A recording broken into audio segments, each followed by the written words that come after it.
Hi, this is Natalie, and you're listening to Catholic versus Jew. I'm just going to ask you to tell the audience a little bit about yourself, who you are, what you believe, and why you believe it. Okay, I was born and raised Jewish. I went to Jewish school since the age of 5, since kindergarten. So I learned 3 languages, English, Hebrew, and French. My family was more secular. Certainly my father was. My mother and my brother were more into the religion and into going to synagogue. And my brother has often toyed with the idea of becoming a rabbi. As for myself, I was always interested in religion and different religions, and I was also very worldly, so I was interested more in other religions, not just Judaism. And also I studied history, so of course I always like to know the context of religion and how it came about and what was before and during and after. So what branch or what form of Judaism was most present in your childhood? We were conservative. I belonged to a conservative synagogue. The women and the men sat separately. We went mostly for high holidays. I'm Ashkenazi Jewish, so it was, I don't know if it is still, but at the time it was mostly an Ashkenazi Jewish synagogue. Did you ever pray of your own free will, like when you went to bed at night, would you say a little prayer to God? Never. Did you have a connection to God at all? No, I didn't really think about God when I went to bed. I thought more about the universe, and I thought more about chaos and what the world looked like before, it was created, or what the solar system looked like, or our galaxy or other galaxies. I would also do this weird exercise where I imagined my parents weren't my parents, and I'd do this like dissociation, detachment. I would close my eyes and look at patterns that form in the darkness in my eyes. So I wasn't really thinking about God. I wasn't really thinking about him. Since your childhood, like during your adolescence and your adult life, have there been times where, uncharacteristically maybe, you reached out to God out of desperation? No, but there was this one time where my long-term boyfriend and I broke up, and it was a bad breakup. And I was really depressed for about a month, but the first week it was like really acute. And nothing could calm my anxiety and my depression at that point. And then it was weird, but just one day I said to myself, okay, well, you don't have this, you don't have that, you don't have him anymore. Okay, so what do you have? What's always there? What's always going to be there? And then I realized it's God who's always there. And religion is always there. And that I could rely on that, and I could fall back on that. And that's when I realized that this is probably why a lot of people become religious later in life. They have traumatic experiences and they figure it out. So that was the only time where I contemplated it. It was just more of a realization like, oh, God is always there. Yeah, God is there. If I'm feeling this way, I can do something for God, and it'll make me feel better. So that was the only real time. The thing is, I could be more religious and I could be more, observant. But the reason I'm not is that because God is both good and bad, everything seems to be based on fear of God. Not just love of God, but fear of God. And I don't want to do something for God because I fear him. I want to do something because I purely love him. I don't want to think of him and be good to him and pray to him and this and that for selfish reasons, which are caused by fear. Judaism teaches that God has a good side and a bad side. Are you sure about that? I'm not 100% sure, but I know in the Bible, he just does things that are both good and bad. Okay. It's not really written, probably, but it just never says God is bad. But I could tell you without any doubt whatsoever that God is not capable of any evil, ever. So I think if you talk to a Muslim, a Jew, or a Christian, if they practice their faith, they will all agree that God is not capable of error. He's not capable of evil. He's not capable of sin. He's not capable of even anger or jealousy. These are condescensions in the Bible. It's hard to put into words what God is, so we use human language. So I think it might change your relationship with God to investigate that side of God. If God is all good and all loving and incapable of evil, then how do you explain certain writings in the Bible? And how do you explain evil in the world? What do you think about the idea that God allows evil to happen because he can bring good out of it? That's how powerful he is. How does that idea strike you? Is that a good solution to the problem? Yes. Okay. Yeah, that makes sense. I guess it's similar to a trauma, where a trauma being a negative experience, but there's good that comes out of it, because if you grow from it, which a lot of people do, then it's a good thing. So then you can turn the negative into a positive. You sent me a link to a video with the rabbi. Can you tell me a little bit about how that impacted you, that story of this man? Is this the Rabbi Anava? With the near-death experience. Yeah, okay, so Alon Anava had a near-death experience. He was a very wild guy. We went to a party one night and some friends passed around a bong or something, and he started not feeling well after, and him and I think it was his current girlfriend at the time decided to leave, and they took a cab, and in the cab he collapsed unconscious. And during that episode he experienced death, and he was first looking at himself from a ceiling, he felt he was floating and he was about ceiling height, and he saw him lying on his female friend's legs in the back of the cab, and after that he rose higher, kept rising, and then he saw the taxi driving through Manhattan, and then he would rise even more and he saw all of Manhattan, and then he rose even higher where he could see the whole world, he was orbiting in space or something. And then once that happened, he felt something pull him down, just pulled him. And then he was in this place where it was pitch black. And he was there for a very, very long time. And the whole time he was praying to God to get out of it. And he said the first thing he did when he died, when he realized he was dying and he had this out-of-body experience, he immediately said a prayer, a Jewish prayer called Shema Yisrael. It's a form of tshuva.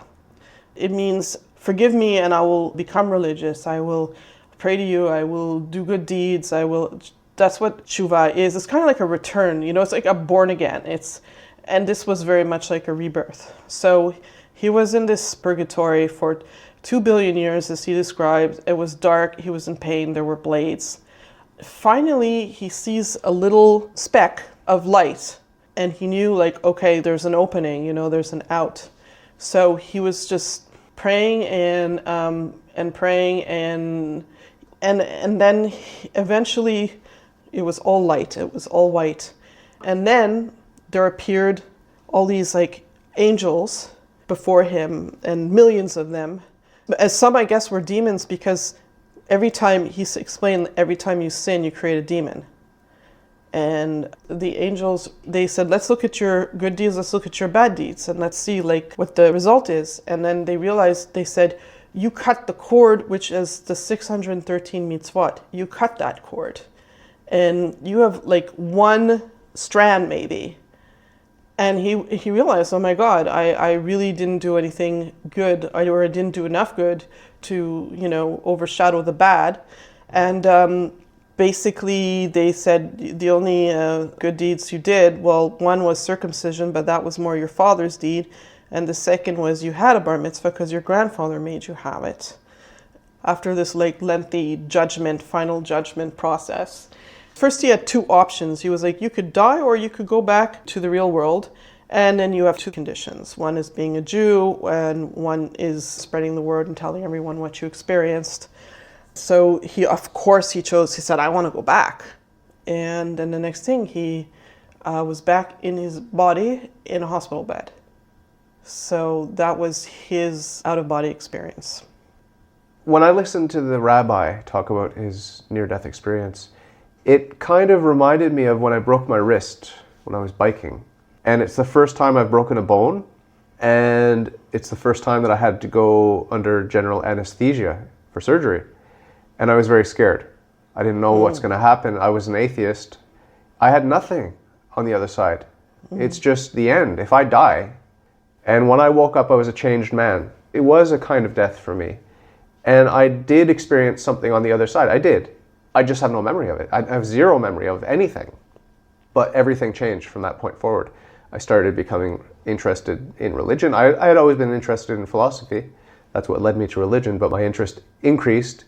And there was a sort of peace and a joy that came when I came out of the general anesthesia.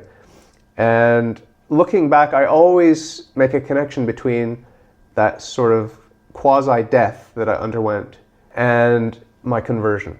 Who knows what deal I made with God? You know, because he could list sins a mile long for me and say, this is your last chance. So probably I'm not doing enough. That's the feeling I get. Back to life as usual. My will be done. What do I want? What's in it for me? That's the status quo. I'm a convert to Christianity and I still feel that. I just have this layer of religion over top saying, no, David, no, not your will, God's will. I think that's how these things happen. Like I said before, it's always a trauma, right?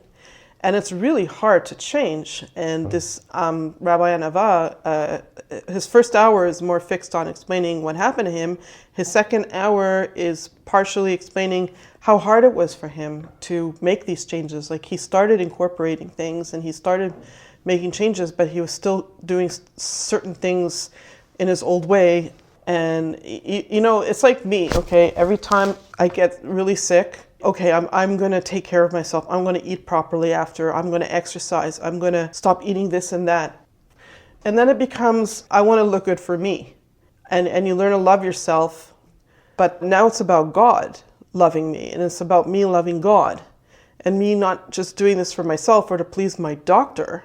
This is for God. Because if I don't take care of myself, I'm shortening my lifespan.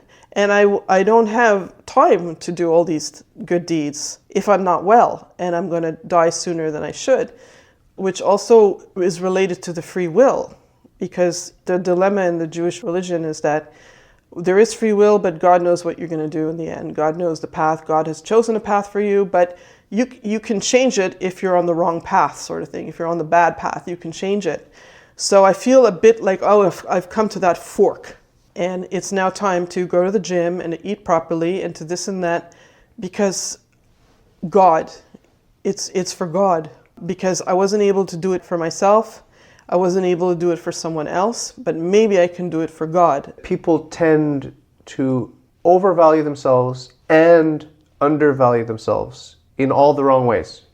Absolutely. So what Jesus Christ brings, or what God brings, is this idea that you are his creature. You're nothing because compared to God, nothing is anything. Mm-hmm. So you are nothing. So you can't undervalue yourself. You're nothing. You're worthless. Even if you do everything perfectly to please him, you're nothing but a worthless slave. On the other hand, you're a creature of God. You're a child of God. God loves you. God created you. God is watching you.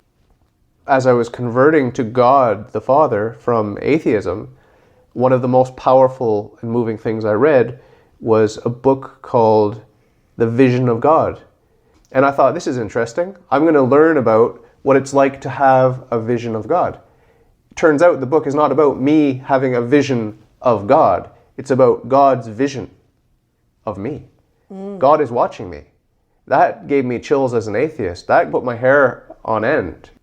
Even as an atheist, that was so powerful. And I think that you, even though you may not worship God in a traditional sense, I think you know. Yeah, I have a spiritual side. And he also talks something about doing the blessings on this Friday night with the candles. It's supposed to bring you closer to God. And most people, of course, don't feel the closest to God. They don't feel anything. Like, they don't feel a change. And they're looking for this change to happen. And he tells a funny story about a woman who came over after he became religious and married, and he said, would you like to light the candles? And she was like, no. And finally she agreed, and then she looked up at the ceiling after she lit the candles. So he looked up at the ceiling too, because he was like, what's she looking at? And then finally he asked her, why are you looking at the ceiling? And she's like, I'm waiting for something to happen. You said I'd feel closer to God after, but nothing's happening. So I think in some way I felt closer to God. Like, I explained this to a friend of mine who is an atheist, and he asked me, do you believe in God? And I said, yeah, I do. And he goes, why? And I go, I lost a lot of relatives in a very short amount of time. I lost my mother, my father, my grandfather, his brother, my grandmother, and my uncle within the span of 7 years. So I felt some kind of protection, weird protection after, like they were watching me. And if they're watching me, then God's watching me. And that's why I believe in God. And he was like, whoa, I've never heard something so deep. Like if that happened to me, I think I would also believe in God, sort of thing. But it hasn't happened to him. So that's why you need a trauma that will change you, and whether it's change converting from one religion to another, or whether it's just becoming more religious, whatever your religion is, or you could be into different religions. I think it takes when things are going well, why would you want to change? When things are going badly, of course you want to change.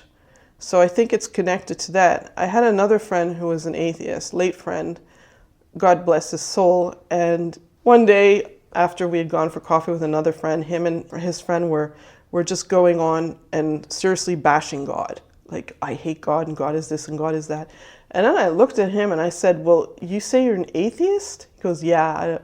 I go, well, how could you hate God if you don't believe in him? Doesn't make any sense.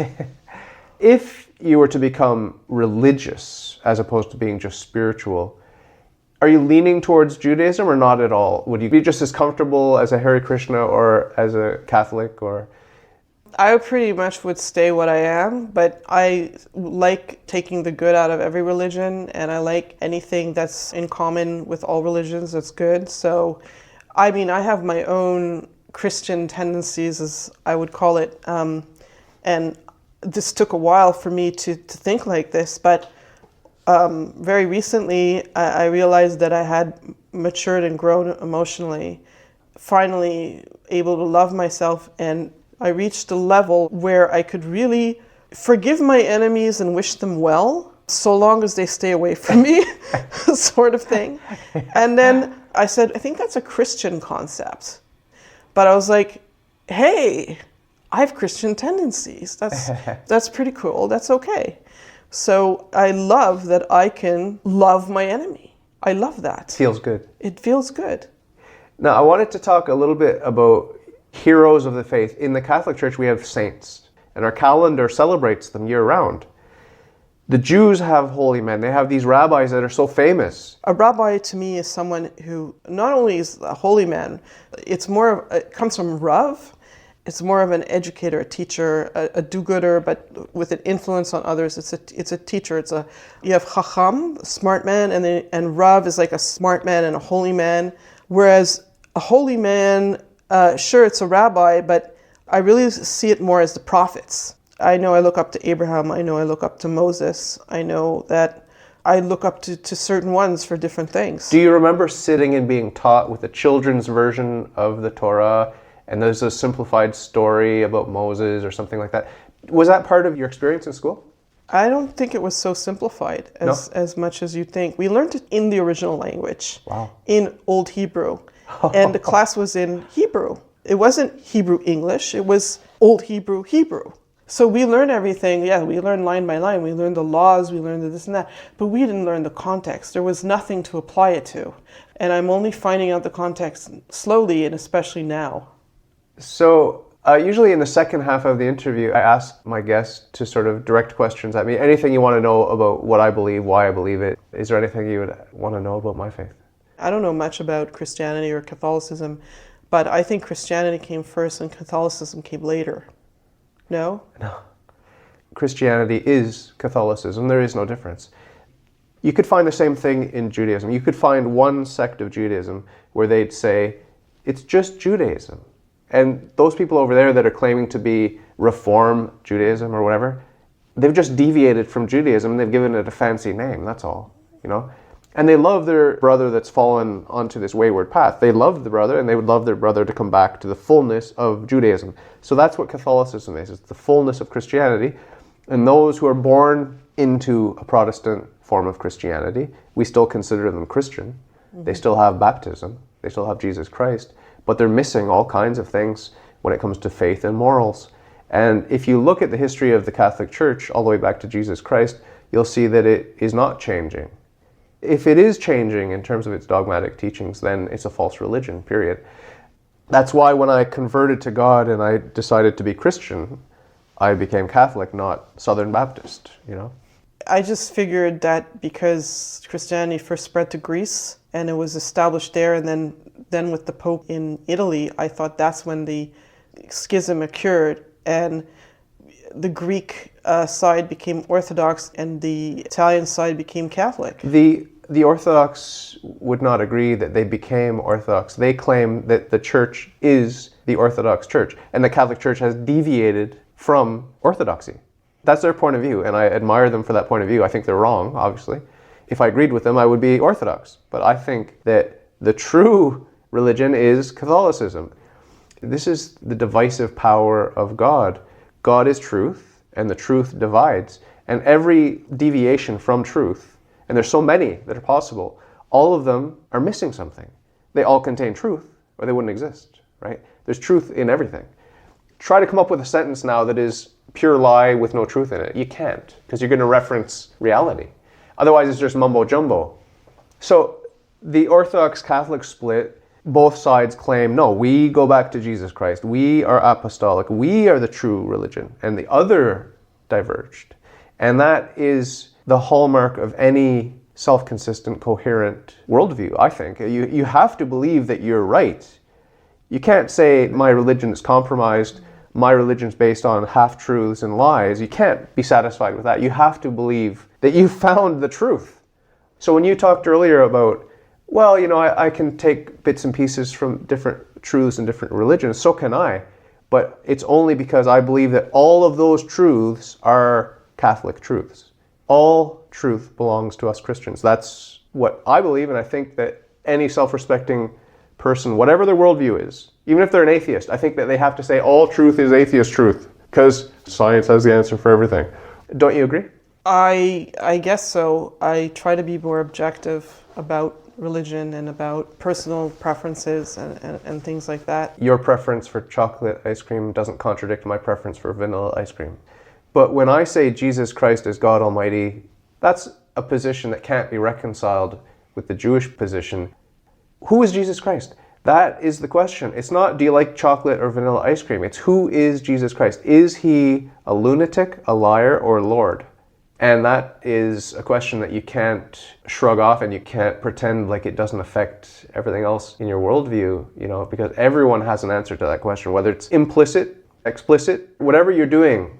Built into that, there is an answer to the question, who is Jesus Christ? But I just have a problem with absolutism, and I think maybe the only thing that I would accept as being absolute is God, not Jesus. But you've just absolutely categorically said that Jesus is not God. You've just said that. You can't avoid it. Yes and no. You can't have it both ways. You are absolutist about Jesus. He's not God. He's not for you, right? It's not like I'm more absolutist than you. You just don't recognize that you are being absolutist about Jesus. He's not God for you. He's not. And I'm comfortable with that. I don't think that you're rigid or that you're pushing your ideas down my throat. I think it's just a position. He's not God. Well, here's the thing. There's hypocrisy in it because people say God is in you. So if God is in you, God was in Jesus too. So is Jesus God? That's worse than lying. That's called equivocation. That's where you say, I guarantee I'll give you that $1,000 I owe you by the time the sun rises, and then you come knock on my door and say, look, the sun has already risen. And I'll say, no, it hasn't. The sun hasn't risen. The earth rotated. Oh, weird. That's called equivocation. The sun does not actually rise. The earth is spinning, right? So you can twist words all you want, but the bottom line is Jesus God in a way that you are not God, in a way that your cat is not God? Because God is in your cat. Yeah, it's definitely in my cats. I can see that. God and Jesus are not They're not co-eternal. No, they're not. Yeah. I think Jesus was probably a great guy who did some great things. I can't even accept that he didn't exist, actually. I can't accept that. As much as I can't accept that he's God, I can't. Does it really say that he's God? He says he's a son of God, I guess, which is... Where does it say this? It's in the Bible somewhere. The reason I ask you that facetious question is because I'm not a Bible-alone Christian. If you talk to a Protestant, everything that they talk about will be referenced to the Bible, everything. Whereas I don't need the Bible as a Catholic. I don't need to reference the Bible. I have a church that dusty old book, I believe in it, and I believe that it is written by God. God is the primary author of Scripture, and that there is no error, there is no contradiction in the Bible. So I do revere the Bible, but I can leave it aside when it comes time to talk about my faith. I don't need to lean on it. I do lean on it because it's so full of wisdom, and it is the Word of God. It's perfect. But when you rely exclusively on it and you reject the church that gave you that Bible, that's absurd. That's a contradiction. So when you said, it doesn't say he's God, it says he's the Son of God, you were referring to that dusty old book, and I can dispense with that because I have the church, a living church, and we have the Pope, Pope Francis. That Pope was ordained into the priesthood by the laying on of hands, and those hands were laid on in a successive chain all the way back to Jesus Christ laying his hands on Peter. So there's an unbroken chain, and I'm part of that chain because I'm not ordained, but I am confirmed by the laying on of hands of a bishop. So it's a connection all the way back to Jesus Christ. Now, speaking of Pope Francis, how do you see Pope Francis? I like him. I mean, it's interesting because I actually really liked Pope John Paul, but my grandparents are all from Poland. Oh, okay. So there was an association with that. He grew up during the war. He saw what happened. And he was very good to the Jews, I think. Yeah. He was very good. A lot of more liberal Catholics didn't like him, but he really did a lot to reconcile with the Jews. And so I liked him for that, and he really did physically resemble my grandmother. That was the big joke in the family, that my grandmother looked like the Pope and the Queen Mother. So I had a soft spot for Pope John Paul for those reasons. Obviously, I was not as keen on him for other reasons, like birth control, homosexuality, abortion, that kind of thing. But I understood where he was coming from. Then he died, and we had Ratzinger. Benedict the 16th. Right. Oh, sorry, I call him Ratzinger. Most people do. And, You didn't warm up to him quite so much. well, he was German, so I guess just the way he looked, and I was just like, this is weird. A Pole succeeded by a German, and his name was Ratzinger, which sounds harsh. And I think he was even more hardline than Pope John Paul II. He was always criticized for being too liberal and too progressive when he was younger. Okay. By the time he became Pope, I think he was pretty conservative, yeah. He wasn't really well liked. Like, he didn't seem to have a personality or something. And then this guy, the Pope now, he's quite a character from what I've seen. Stirring up a lot of opinion, good and bad. Good and bad, because he is trying to acknowledge certain things about Catholicism. The first thing I think he did was about the sexual abuse that went on within the Catholic Church, and he really wanted to deal with that. Yeah, no one did more, by the way, no one did more for that than Pope Benedict the 16th or Ratzinger. No one did more. And then he started to kind of warm up to homosexuals. And then I'm not sure what else. He's good with the Jews too. I'm not sure what he said really about birth control or abortion. Obviously, there's also now with Islam and radical Islam and terrorism and all that stuff. That's more of a new thing, I think, for this Pope than for the other popes. Yeah. I mean, he doesn't accept terrorism, but he will not condemn the religion, which is good. Yeah. When you look at Islam, what do you see? Can you see the good and the bad? I have issues with Islam. What is it about it that rubs you the wrong way? If I look at Jesus, Jesus was a peaceful guy. And then you have Muhammad, who was peaceful, and then all of a sudden he became violent. And I didn't even know that Medina was full of Jews and that he waged war on them and slaughtered a lot of them. And then he took a Jewish bride. And he went from being married to this older woman who was 20 years older than him. I don't think they had kids. And then she died, and then he flipped out. It was almost like he flipped out. And then he went to Medina and then launched this war on the Jews. And because there was some business deal gone bad, they said they would do something, they didn't do it. And then he attacked with his army, and then he married a 9-year-old girl. And I don't know, maybe he married her and he waited until she was of a certain age to father children or to have sex with her. But it was just like, whoa, you know? Yeah. And I'm trying to find someone in the Bible who was similar, and the only person I can think of would be King David. Well, there's the story of Lot, Sodom and Gomorrah, sure. Well, he was taken out of Sodom and Gomorrah. He was rescued because he was worthy, he was righteous. And he went into the mountains, and his daughters tricked him into having sex with them to propagate the bloodline. And there is the story also of Noah with his son walking in and taking advantage of his own father's nakedness. Do you know about that? No, I don't know about these two things. Okay. So a little homework assignment for you. You can look these stories up. And I'm not going to interpret them because I don't know what the church says about them specifically. But there certainly is no shortage of people going astray, doing the wrong thing. The golden calf, the worshipping of the golden calf that Aaron made from the people when Moses was up the mountain. You must remember that story. Yeah, that for sure. Yeah, that's about as big a transgression as you can have in a story about worshipping God, So there's no shortage of people doing the wrong thing. The question is, when are we misjudging and rash judging and judging too harshly things we just don't understand because it's a different time, it's a different age? It's hard to believe, but it might be the case that if you were actually there with them at that time, you wouldn't have thought twice about that behavior or this behavior, which now shocks us. You know what I mean? We're quick to judge. And we're quick to judge Muhammad, I think, in the same way. We don't know what really happened. We don't know the context. We don't know the culture. We don't know the pressures. We don't know how the story was propagated and what's true and what's not. So I think I like to give Muhammad the benefit of the doubt. I think he was wrong. I think that it's a false religion.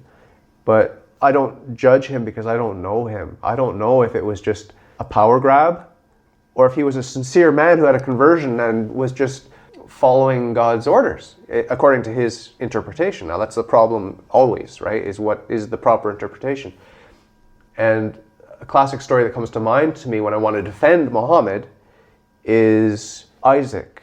Abraham has to sacrifice Isaac. And you say, what kind of God would do that? Well, I believe that God tested Abraham's faith and that Abraham passed the test and that Isaac was not killed and that all's well that ends well, But it's easy to look at that story and say God's a monster. It's easy to look at that story and say Abraham's a monster. And it's easy to look at the story and to say Isaac's a fool because he was participating willingly. He was a willing victim in that. So there are two ways to look at that story. You can look at it as a hellish nightmare and only a fool would believe these crazy stories about this crazy God and these crazy religious people. Or you can look at it the way that the Jews, Muslims, and Christians look at it, which is that it's a beautiful story of faith and that God is all good and that Abraham trusted God and his trust was credited to Abraham as righteousness. That's how we see it. So, although in the end no one got hurt except for a lamb. yeah. That's the difference. And second of all, Muhammad, if he's a prophet, to be a prophet, to my image of a prophet is not someone like Muhammad. Mm-hmm. That's not my image of prophet. I know David was a warrior, and then he also was a lover, and he had the husband of this woman killed so he could have her. That's pretty bad too, But the difference is he's not the only prophet in the Old Testament, whereas Muhammad is like the only prophet in Islam. And that's not what they claim, actually. No? They claim that they have all the prophets from Adam all the way through Abraham, Moses, and all the way up to Jesus, including Jesus. And Muhammad is the last prophet. So they appropriate all of that, which I think is to their credit because there's a lot of beauty and goodness in Judaism and Christianity that I think they need, frankly. Yeah, but at the same time, then they look down on Jews and Christians. So, and every religion seems to have this, really. It's not just Islam. Triumphalism. Yeah, well, I guess that's what it's called. Yeah, so with Islam, actually, I was told that Muhammad is the first prophet. For the same reason, you think he's the last prophet. For the Muslims, he's the first prophet. Yeah, first in priority, first in righteousness, first in holiness, first in example, last in chronology. That's probably what the taxi driver meant. So, have you ever heard of Baha'i? Of course. Baha'i came about, I guess it was, 19th century in Persia. And later, these people were persecuted and had to leave Iran, like when it became Iran and when the Shah was overthrown. And maybe even before, they were persecuted, especially after the revolution. I mean, they really all left. And there are a lot of converts to Baha'i, as far as I can see. I know there's a Baha'i center here on Pine Avenue. My mother, when she was terminally ill with breast cancer, was a very spiritual person herself. And I think she really wanted to know more about what happens when you die. And I don't think she was satisfied with the Jewish answer. So she started to make friends and get involved in other churches and denominations to find out what their answer, how they view end of life and afterlife and resurrection and anything to do with that. And so she became quite involved with the Baha'i at one point. She was really like the Baha'i, because the Baha'i, from what I've seen, they're very into love. It's very positive. They're very into love and God. Everything's about love and God, love and God. There's no Jesus in there. There's no other person in there. They're very into love and God and writing these very poetic verses, and the way it's written, I mean, it's very like... Lifts your spirit? Woof. Yeah, something like that. So this is what she was looking more for, but she never converted to Baha'i. And she had a Jewish funeral and Jewish burial. But I know that, and I know that it's very flowery. I almost want to say flaky, but it's like you have a smile on your face the whole time or something. No sharp edges anywhere. No. I knew someone who was Baha'i. He passed away, and he used to write poetry. Okay. Baha'i-inspired poetry. I think some of it was depressing just because he was a depressive kind of guy. Okay. But there was a lot of God and love in it. Yeah. So your impression of it is it's gentle? Yeah, it seemed very gentle. Does that attract you or repulse you? It doesn't attract me. It doesn't repulse me either, but I don't find it very realistic. I mean, I see the Jewish and the Muslim as having a lot of negativity, that's for sure. What do you mean by negativity? There's a lot of bad things God does in Judaism. There's a lot of bad things people do in Judaism. Yeah. In Islam, it's Muhammad did a lot of bad things. So, and it's allegorical too. Whereas Jesus is allegorical, but Jesus probably didn't even kill a fly. So there are elements in the Baha'i that almost remind me of Christianity. The way they talk about God and love and stuff, I think there's some kind of a Christian element to it as well. The reason I brought it up, I don't know anything about it. I just have this vague notion that they will just sort of embrace everything as true. And a good friend of mine from university is an atheist who's studying to be a minister in a church called UU, Unitarian Universalist. So they believe, just like the Muslims and Jews, that God is not a trinity. There's one person in the Godhead. And the universalist aspect is that everyone goes to heaven. And the rabbi that I interviewed on this podcast said that everyone goes to heaven. So I lost a lot of respect, I'm sorry to say, for Judaism when I learned that. I need hell in order to have real lasting consequences to the decisions that I make. Otherwise, I'll just go into the dark side and end up in heaven anyway. That's the way my mind works. So I did lose respect for Judaism, I'm sorry to say. I'll need to find out if that was this particular rabbi's opinion, if that was just his sect, or if that's Judaism. That is Judaism. And you know what? That's another thing I wasn't exactly taught about heaven and hell. I mean, I think I was taught, maybe I didn't get it, that we had a kind of purgatory. It's purgatory. There's no hell, it's just purgatory. It's just purgatory. I think we did learn that, and I wasn't paying very much attention to it. When I heard that there's no real hell, I just tuned out. Because then I thought, don't need to listen to this. Exactly. Because there's no hell. Exactly. But it doesn't change me at all. No, because you are still subject to the God of Catholicism, and the Catholic hell is real, and you can really go there. You understand? You are still living in God's reality, and God's reality is Catholic. From my point of view, I could be wrong.